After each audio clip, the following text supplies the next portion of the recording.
भारतीय राजनीति में ये प्रथा सी बन गई है कि यदि नई सरकार आती है तो वो पिछली सरकार के कच्चे चिट्ठे खोलती है। क्या गड़बड़ झाला पिछली सरकार ने किया, ये जनता के सामने लाकर रखती है ताकि उसे अपने काम करने का, अपने लिए समय मिल सके। और कुछ ऐसा ही शायद दिल्ली में भी हो रहा है। नमस्कार, मैं हूं आशीष त्रिपाठी और इस वीडियो के अंत तक आपको बताएंगे कि दिल्ली की विधानसभा में कैग की रिपोर्ट में क्या कुछ तथ्य उजागर किए गए और आखिर ऐसी नौबत क्यों आई कि आम आदमी पार्टी के विधायकों को सदन से बाहर करना पड़ा और उन्हें निलंबन की कार्रवाई तक का सामना करना पड़ रहा है। दिल्ली में बीजेपी की सरकार ने सदन शुरू होते ही अपने वादों को पूरा करना शुरू कर दिया है। नहीं, महिलाओं को 2500 रुपए देने वाले वादे नहीं, आम आदमी पार्टी की पोल खोलने वाले वादे, उसे एक्सपोज करने वाले वादे। इसकी शुरुआत दिल्ली की सरकार ने दिल्ली में कर दी है और दिल्ली की मुख्यमंत्री रेखा गुप्ता ने आबकारी नीति 2024 पर कैग की रिपोर्ट दिल्ली विधानसभा में पेश कर दी। और इस दौरान दिल्ली विधानसभा के अध्यक्ष विजेंद्र गुप्ता ने कहा कि यह जानकर आश्चर्य होता है कि सीएजी की रिपोर्ट 2017-18 के बाद विधानसभा में पेश ही नहीं की गई। इस संबंध में तत्कालीन विपक्ष के नेता यानी खुद विजेंद्र गुप्ता के 5 अन्य नेताओं ने राष्ट्रपति जी, विधानसभा के अध्यक्ष से अनुरोध किया था कि इस रिपोर्ट को विधानसभा में पेश किया जाए। आम आदमी पार्टी की सरकार कैग की रिपोर्ट को दबा गई। कैग की रिपोर्ट एलजी के पास नहीं भेजी गई। और अब आपको यह बताते हैं कि इस कैग रिपोर्ट में दरअसल है क्या कुछ। नई आबकारी नीति से दिल्ली सरकार को करीब 2000 करोड़ का घाटा हुआ। नई शराब नीति में पहले के एक व्यक्ति को 1 लाइसेंस मिलता था, अब नई शराब नीति में एक शख्स 2 दर्जन से ज्यादा लाइसेंस ले सकता था, ऐसा प्रावधान किया गया था। और कैग की रिपोर्ट में इस बात का खुलासा भी हुआ है। पहले दिल्ली में 60% शराब की बिक्री 4 सरकारी कॉरपोरेशन से होती थी, लेकिन नई शराब नीति में कोई भी निजी कंपनी रिटेल लाइसेंस ले सकती थी और शराब बिक्री का कमीशन 5% से बढ़ाकर 12% कर दिया गया था। थोक का लाइसेंस शराब वितरक और शराब निर्माता कंपनी को भी दे दिया गया, जो कि एक उल्लंघन है। अब नीति में कोई भी निजी कंपनी रिटेल लाइसेंस ले सकती थी। लाइसेंस देने से पहले आर्थिक या आपराधिक कोई जांच नहीं की गई। सीएजी की रिपोर्ट में खुलासा यह हुआ कि शराब लाइसेंस देने में राजनीतिक दखल और भाई भतीजावाद हुआ। पूर्व की सरकारों ने यह बात फैलाई कि सीएजी की रिपोर्ट स्पीकर को दे दी गई है। हाईकोर्ट ने कहा था कि कैग की रिपोर्ट को लंबे समय तक लंबित नहीं रखा जा सकता, जैसा कि दिल्ली की पूर्व की सरकार ने किया।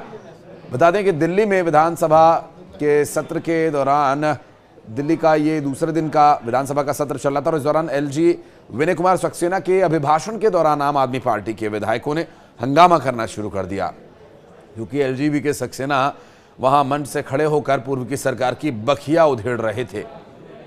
बाबा साहेब अंबेडकर और भगत सिंह की फोटो को कई दफ्तरों से हटाए जाने का विरोध करने लगे। बहाना तो कोई ना कोई चाहिए। इसके बाद आतिशी समेत आम आदमी पार्टी के सभी विधायकों को पूरे दिन के लिए सदन की कार्यवाही से गेट आउट यानी बाहर का रास्ता दिखा दिया गया, यानी निलंबित कर दिया गया। और सभी निलंबित विधायक दिल्ली विधानसभा के बाहर आकर धरने पर बैठ गए। और यकीन मानिए कि ये पूरा सदन अब आगे ऐसे ही चलने वाला है।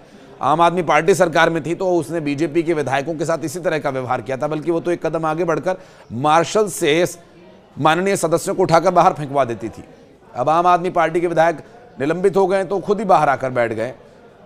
मार्शल्स को इसमें मशक्कत करने की आवश्यकता नहीं है। और विधायकों के हाथों में बाबा साहेब की फोटो है, प्रदर्शन कर रहे हैं कि हम बाबा साहेब के वंशज हैं, हम बाबा साहेब के बहुत मानने वाले हैं और विधानसभा से पूरे दिन के लिए निलंबित हो चुके हैं, तो बाबा साहेब का ही तरीका संविधान का वो अपनाएंगे। अब संजीव झा ने ये कहा कि सीएम ऑफिस में भीमराव अंबेडकर की तस्वीर की जगह पीएम मोदी की तस्वीर लगा दी।